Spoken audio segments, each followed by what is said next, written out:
Hello everyone, Radhe Radhe. कैसे हैं आप लोग? आई होप आप लोग अच्छे होंगे। एक और न्यू वीडियो में आप लोगों का बहुत बहुत स्वागत है। तो आज मेरे पास एकदम से इतनी सारी सिलाई आ चुकी थी, मैंने कहा चलो आप लोगों के साथ शेयर करते हैं। तो यहाँ पर 2 अस्तर वाले ब्लाउज थे। एक ये सादा ब्लाउज है बिना अस्तर के, जो टुकड़ी आती है ना पीस वाले 2x2 की, और 2 साड़ियाँ थी। इनमें फॉल और पीको करना था, इनको मतलब रेडी करना था साड़ियों को। तो इनको हमें 1 हफ्ते में ये सारा कंप्लीट करके देना है। बट कोई बात नहीं, 1 हफ्ता बहुत है मेरे लिए, मैं कंप्लीट कर लूँगी।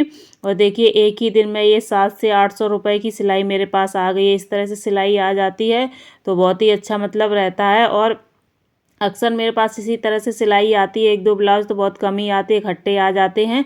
और मुझे 1 हफ्ते का टाइम मिलता है तो मैं उसमें कंप्लीट करके इसको दे देती हूँ।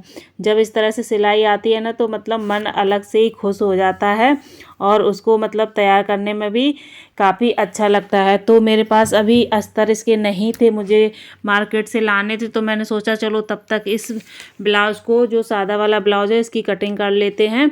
तो इसकी मैंने कटिंग की है, और इसकी कटिंग करते करते आप लोगों से ढेर सारी बातें करेंगे। जैसा कि आप लोग देख पा रहे होंगे कि हाउस वाइफ अपने दम पर खुद जीना सीखो, कोई एक हाउस वाइफ का साथ नहीं देता। ये बात बिल्कुल सही है। हर किसी का सब लोग साथ दे देते हैं, बट हाउस वाइफ का कोई साथ नहीं देता है। अगर वो कुछ करने के लिए सोचती भी हैं तो उनको ना निगेटिविटी इतनी उनके चारों तरफ फैला दी जाती है कि आप कुछ मत करो, आप कुछ नहीं कर पाओगी, या ऐसा करोगी तो वैसा हो जाएगा। इस तरह से ना तो वो आगे कुछ कर नहीं पाती हैं, और वो वहीं की वहीं रह जाती हैं। फिर बाद में ये कहा जाता है कि ये तो कुछ करने लायक ही नहीं है, कुछ कर ही नहीं पाएंगी। इस तरह से हाउसवाइफ के बारे में बोला जाता है। तो देखिए आप लोगों से हम एक बात ही कहेंगे कि दुनिया में हर किसी का साथ दे देते हैं सब लोग, लेकिन एक हाउसवाइफ का, एक गृहिणी का कोई साथ नहीं देता है।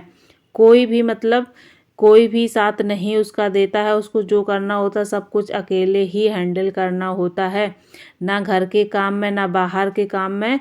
और अगर कोई डिसीजन लेते हैं तो उसमें भी उसका कोई साथ नहीं देता है। फिर कह देते हैं कि तुम जानो तुम्हारा काम जाने, इस तरह से मतलब सभी लोग बोल देते हैं। ना फैमिली वाले साथ देते हैं और ना ही हस्बैंड लोग साथ देते हैं। तो देखिए अगर आप कुछ करना चाहती हैं तो वो अपने दम पर ही आप करिए, किसी के मतलब सहारे के उस पर मत रहिए कि कोई हमें सहारा देगा, सपोर्ट करेगा तब हम कुछ कर पाएंगे। तो अगर आपको अपनी लाइफ में आगे बढ़ना है, अपना मतलब अपनी वैल्यू बढ़ानी है, अपनी रिस्पेक्ट बढ़ानी है, तो आप खुद सोचो कि हमें क्या करना है। पहले तो आप मतलब ऐसे काम को सोचो जो आप कर सकती हैं। ऐसा नहीं है कि कुछ भी बस उठाया और करने लगी। जो काम आपको आता नहीं है वो भी आप करने लगी। पहले आप सोचो कि मैं क्या कर सकती हूँ, और ऐसा कोई काम मतलब कि जिसमें टाइम कम लगे और हमें अर्न ज़्यादा हो। तो इस तरह से कोई काम ऐसा आप सोच लीजिए कि जो आप कर पाएँ, ठीक है? क्योंकि आपको घर भी संभालना है ना। और भाई एक हाउस वाइफ जब घर संभालती है तो उसका पूरा फोकस ना घर के मतलब ऊपर ही होता है कि जब मेरे घर के काम ख़त्म हो जाएंगे तो उसके बाद ही कुछ हम अपने लिए कर पाएंगे। तो ऐसा कोई काम आप स्टार्ट करिए जिससे कि आपको अगर 1-2 घंटे का भी टाइम मिलता है ना, तो उस टाइम में भी आप बहुत सारा काम अपना कर लें, ठीक है? और जो भी आपको अगर स्टार्ट करना है वो अपने दम पर ही आपको स्टार्ट करना है। कोई आपका साथ नहीं देगा, तभी आप ऐसा काम सोचिए कि आप आसानी से उस काम को कर पाएँ। ना कि मतलब ऐसा पॉसिबल नहीं हो पाएगा, क्योंकि आप अगर कोई वैसा काम स्टार्ट करेंगी जो बाहर जाने वाला होगा तो बहुत ही मुश्किल होगा आपके लिए बाहर जाना।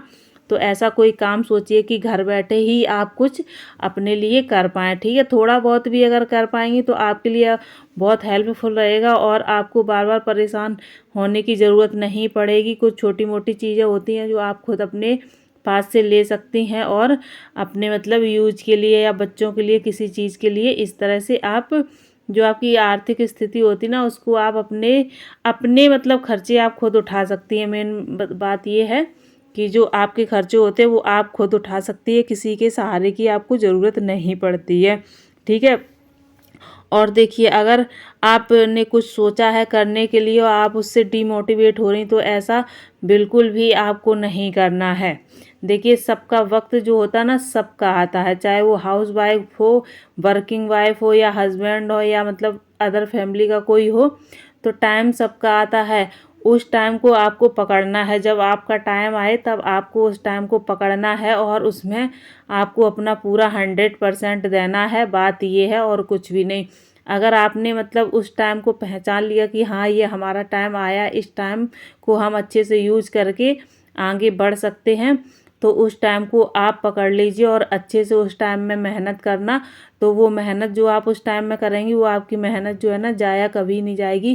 कहते हैं ना, मेहनत करने वाले कभी पीछे नहीं रहते, एक ना एक दिन उसका फल हमें ज़रूर मिलता है। अगर हम मेहनत करेंगे ना तो उसका फल हमें एक ना एक दिन ज़रूर मिलेगा।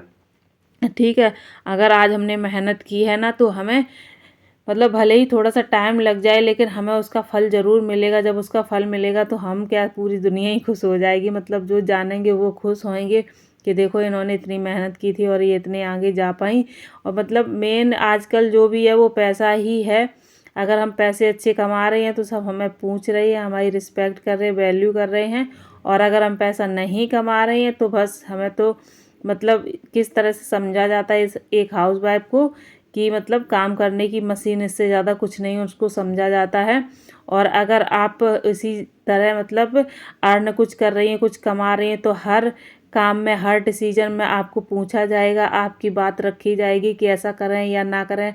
मतलब आपका ओपिनियन जो होता है वो लिया जाएगा। ठीक है, और अगर आप कुछ नहीं कर रही हैं तो कोई भी काम अगर कोई करता है तो आपसे पूछेगा भी नहीं कि मैं ये काम कर रहा हूँ, करूँ या ना करूँ।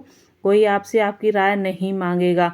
और अब अगर आप पैसे कमा रही हैं, अर्न कर रही हैं ना, तो किसी भी काम को स्टार्ट करने से पहले घर वाले भी आपकी राय लेंगे कि मैं ये काम स्टार्ट करना चाहता हूँ, चाहती हूँ, मैं करूँ या ना करूँ। और आस पड़ोस वाले भी, रिश्तेदार भी, सभी मतलब आपसे आपकी राय लेंगे। तो आपको मतलब अपने लिए कुछ करना बहुत ज़्यादा ज़रूरी है। ठीक है, और आप लोग ना देखिए, खाली कभी मत बैठिए। खाली दिमाग ना शैतान का घर होता है, ये कहावत बिल्कुल सही है। आप एक दिन खाली बैठिए ना, इतनी ज़्यादा नेगेटिव बातें आपके दिमाग में आएंगी, इतनी ज़्यादा कि बता नहीं सकते। मतलब कुछ ना कुछ आप सोचती रहेंगी। और अगर आप काम करेंगी तो देखिए, काम करेंगी एक तो आपका दिमाग ठीक रहेगा। ठीक है, और जो टाइम आपका बर्बाद जाता है वो टाइम आपका सही जगह यूज होगा। और जब आप कुछ काम करेंगे ना तो उस काम से आप पैसे भी कमा सकती हैं, जिससे आप अपनी ज़रूरी, जो आपकी ज़रूरतें हैं वो पूरी भी हो सकती हैं। तो जो खाली समय आपके पास बचता है घर का काम करने के बाद, उसको आप अच्छे से यूज करिए। और ये नहीं है कि अगर मेरे पास टाइम बच गया तो हम मज़े से सो रहे हैं, अपना पूरा 2-4 घंटे सो करके निकाल दिए, या टीवी देख करके या फ़ोन देख करके इंस्टाग्राम खोल लिया और फिर उस पर रील देखे जा रहे हैं। और इस तरह से हमारे 2-3 घंटे निकल गए और उसके बाद हमारे पास कोई काम नहीं है। तो फिर हमारे दिमाग में फालतू की बातें आने लगी हैं। ठीक है, और समय जो आपके पास होता है ना, उसका आप सही से उपयोग करिए। इस तरह से नहीं कि अगर मेरे पास टाइम है तो हमने कुछ इधर कर लिया, कुछ उधर कर लिया, और अपने टाइम को इस तरह से हमने बर्बाद कर दिया। ठीक है, अगर आपके पास थोड़ा बहुत भी टाइम बचता हो, उस टाइम को आप सही से यूज करें। और उस टाइम में भी आप इतना ज़्यादा काम कर लेंगे कि आपको खुद पर ही भरोसा नहीं होगा कि अरे मेरे पास तो 2 से 3 घंटे थे, और 2 से 3 घंटे मैंने इतना सारा काम करके मतलब इतना ज़्यादा पैसा कमा लिया है। तो आप देख सकते हैं मेरे साथ ही, मुझे ये रात मैं कब कटिंग कर रही हूँ, मैंने शाम का खाना बना करके सबको खिला करके किचन साफ करने के बाद मेरे पास मात्र 20 मिनट थे। तो मैंने 20 मिनट में क्या किया, अपने 20 मिनट मैंने बर्बाद नहीं किए। उस 20 मिनट में मैंने कटिंग कर ली एक ब्लाउज की। अब मैं जब सुबह काम से फ्री हो जाऊंगी तो मतलब मुझे कटिंग करने के लिए फालतू में अपना टाइम बर्बाद नहीं करना पड़ेगा। काम करने, घर के काम से फ्री होकर मैं सीधा मशीन पर बैठ जाऊंगी तो अपना कटा हुआ ब्लाउज कंप्लीट कर लूँगी, मतलब स्टिच कर लूँगी। तो 20 मिनट का टाइम भी हमने अच्छे से अपना यूज किया है। और इस 20 मिनट में ना मैंने देखो 100 रुपये कमा लिए हैं 20 मिनट में। सिर्फ ये ब्लाउज मैंने काट दिया है, अब सुबह 20 मिनट ही लगेंगे, 20 या 25 मिनट लगेंगे इसको हमें सिलने में। तो हमारे पूरा मतलब आप मान लीजिए 40 मिनट में मैंने 100 रुपये कमा लिए। आप ये सोचिए। और कुछ हाउसवाइफ ये होती 40 मिनट का मतलब उनको अगर 4 घंटे भी मिल जाएंगे तो वो अपने ऐसे ही गंवा देंगी। तो इसी को कहते हैं कि आपने टाइम का सही से उपयोग नहीं किया। जो आपके पास समय था उसने तो आपने उस समय को अच्छे से मतलब उस समय का उपयोग नहीं किया और आप उस समय को ऐसे ही बर्बाद कर दी। जो टाइम आपका आपके पास है उसको अच्छे से यूज करिए। जो टाइम निकल जाता है वो वापस कभी लौट करके नहीं आता है, ठीक है। अगर आपने अच्छे से उसको यूज कर लिया तो कुछ ना कुछ तो वो आपको दे करके ही जाएगा। अब देखिए 20 मिनट जो मेरे पास थे, ये हमें कुछ ना कुछ तो दे के गए हैं, अगर हमने इसका सही से उपयोग कर लिया। अगर हम भी चाहते तो फ़ोन लेके बैठ जाते, चलाने लगते, या फिर अपना टाइम तो हो ही गया था, 9:30 बज गया था, सो भी जाते, सोने का टाइम हो चुका था, तो हम सो भी सकते थे। क्योंकि बच्चे शाम को खाना खाने के बाद बाहर टहलते हैं, हस्बैंड और बच्चे, तो उस टाइम में हमें थोड़ा सा टाइम मिल जाता है। ये लोग खाना खा के टहलने चले जाते हैं, तो वो 10-15-20 मिनट जो मिलते हैं उसमें हम कुछ ना कुछ कर लेते हैं। तो उस 10-15-20 मिनट में हमने अपनी कटिंग करके रख ली। इसी तरह का अगर टाइम आप यूज करेंगी ना अच्छे से, तो सच बता रही हूँ कि आप बहुत ही अच्छे से पैसे कमा पाएंगी, और अपनी वैल्यू, इज्जत, जो भी एक हाउसवाइफ को कभी नहीं मिलती है, कभी भी, चाहे वो जितना घर का काम कर ले, चाहे जितना घर वालों की सेवा कर ले, लेकिन उसको ना ही कभी वैल्यू मिलती, ना इज्जत मिलती, ना रिस्पेक्ट मिलती है। वो आप अगर पैसा कमाने लगेंगी तो वो आपको एक ना एक दिन ज़रूर मिलेगी, और फिर हमेशा के लिए ये हो जाएगा कि अगर कोई आपकी फैमिली में कुछ काम करेगा तो आपकी राय ज़रूर लेगा, आपसे ज़रूर पूछेगा। इस तरह से आपकी वैल्यू बढ़ जाएगी। तो आप देखिए अपने टाइम को अच्छे से यूज करिए, और अपने लिए कुछ ना कुछ ज़रूर करिए। मैं हर वीडियो में ये कहती हूँ, हर हाउसवाइफ कुछ ना कुछ ज़रूर आप अपने लिए करिए। देखिए फैमिली के लिए, बच्चों के लिए सब करते हैं। अगर आज आपने अपने लिए कुछ किया तो बुढ़ापे पे यही साथ देगा, और अगर आज आपने अपने लिए कुछ नहीं किया तो बुढ़ापे पे आपके साथ में कुछ भी नहीं रहेगा, ठीक है। इंसान को बदलने में टाइम नहीं लगता, कब कौन कहाँ किस समय बदल जाए किसी का कुछ भी भरोसा नहीं है। तो अपने हाथ पैर और अपनी जो आर्थिक स्थिति है ना उसको मजबूत रखिए, और अच्छे से अपने टाइम को यूज कीजिए, किसी अच्छी चीज़ में यूज कीजिए, ताकि आप पैसे कमा सकें और अपने हाथ पैर मजबूत रख सकें। तो इस वीडियो का मैं यहीं पर एंड कर रही हूँ। ये लोग टहल के आ गए तो ये मेरा बड़ा बेटा है, मतलब एक ही बेटा है। इस तरह से ये आकर के बस हमसे बातचीत करने लगा। तो इस वीडियो का ना मैं यहीं पर एंड करती हूँ। आप लोगों से मिलती हूँ एक और न्यू वीडियो में, नई चीज़ों के साथ, नई उम्मीदों के साथ, और नई सोच के साथ। तब तक के लिए आप लोग अपना ख्याल रखिए। Thank you for the watching. Bye bye, take care. एक बार फिर से आप सभी को राधे राधे।